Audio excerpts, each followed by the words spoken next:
বর্তমান সময়ের প্রায় অধিকাংশ সম্পর্কই নষ্ট হয়ে যায় শুধুমাত্র সন্দেহ করার কারণে।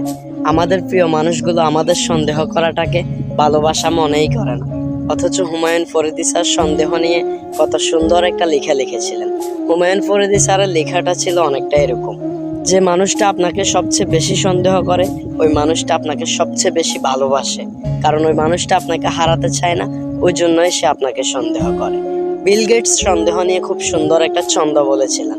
ছন্দটা ছিল অনেকটা এরকম: আপনার ভালোবাসার মানুষ যদি আপনাকে সন্দেহ না করে তাহলে বুঝে নেবেন তাকে ভালোবাসার আরো মানুষ রয়েছে।